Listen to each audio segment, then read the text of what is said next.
We have general citizens' comments. Anybody interested in speaking this evening? Jim, we're good.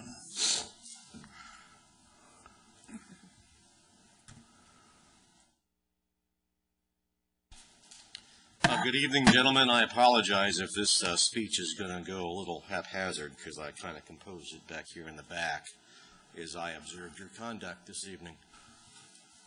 So as you know, I'm David Weyant. I'm the Vice President of the Windridge Homeowners Association. And I do, in fact, despite inaccurate testimony given before this body earlier, represent greater than 95% of my development's 160 home sites. Let me give you some of my observations from this evening's meeting. I continue to evaluate the product that you demand I involuntarily accept, that being town government. Gary, I'm confident that you don't remember, but during the second reading of the North Annexation Ordinance, you said, and I paraphrase here, we, the town, are good planners. Really?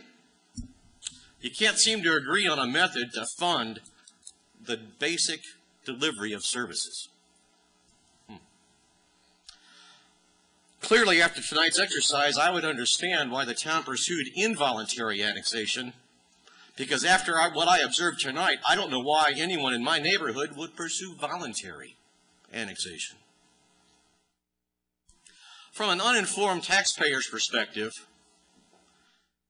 there's not even a blink of an eye to the handouts of tax abatement and other funding freebies that are given to developers, large employers, and anyone else who puts out their hand. This is, in fact, a form of corporate welfare.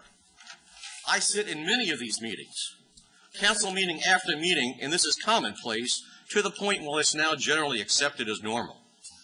Now, I understand that these monies may not be coming from the same taxing and funding budgets from your perspective, but from the layman's perspective, it is one budget.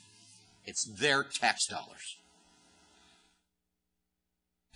Rob, your comment, they know where their money is because it's in their pockets, when we were talking about the tax caps. You talked as if that was a crime.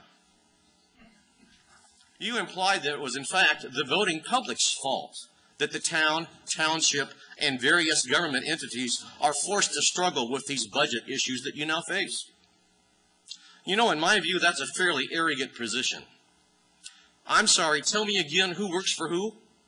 You, the members of this committee, and these public officials, in fact, work for us, the people that elected you. The voting public sent a clear message to the state, county, townships, and town officials, government and hired, and as a generalization, the property owners are tired of unending tax increases. Apparently, not all hired and elected government officials were listening. Gary, during this discussion, you mentioned that you don't know what the future holds. I would submit you don't have to. Gary, Ashley, Rob, you are the members that voted to table Dave Richardson's motion. Let's take a look at these priorities. So now from the three of you, what are the primary services the town is legislated to deliver? Would that be like police, fire, water, sewers, and the like? Would you not agree? Delivering these services to the existing population and planning for budgets for their forecasted growth? And of those, which are the most important? Let's just say that you would ask anybody on the street. Wouldn't it be public safety? Evidence shows the fire territory budgets have diminished over time. You put that up there, right? I mean, that's real evidence. You didn't make those numbers up. Why did you allow that to happen? This committee, these people, and the people before you for the last 7 years have allowed that to continue. That's why we're here today. Why is that? As a result, layoffs have happened. Hour reductions have occurred. Simply put, they're staffing issues that you forced the chief to address. Now, they're doing an extraordinary job and effort with the circumstances they've been placed in. However, operating a department with minimal staffing, say 3 people versus 4 on a piece of truck, or reduced paramedic staffing and the like, is simply a potential life-threatening problem waiting to happen. The fire department experiences these problems right now. Vacation, sick leave, and other related items only increase their costs. Why? Overtime. What would happen if, God forbid, some of these unforeseen large calamities, this mass casualty thing, maybe a multi-location event would happen, and that would occur stretching limited resources beyond their capacity to serve? Well, I would tell you what would happen. After the dust would settle, an investigation would ensue. And if that investigation would uncover that low staffing levels due to repeated budget cuts were a significant contributor to the downstream problems, how would you feel about tabling your vote now?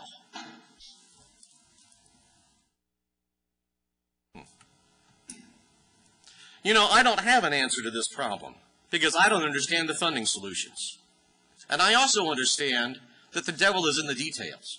I understand that. But you've had 9 months. You know, as a result of this 9-month thing, my suggestion is really a simple one.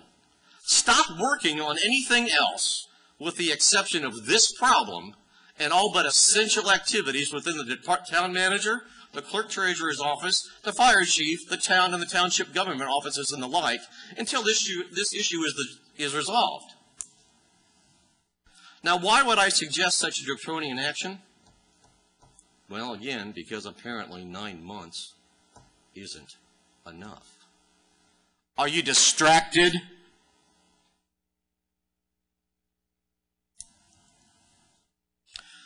Primary legislative services must be delivered in a timely and cost-effective manner to all constituents. This is your charge.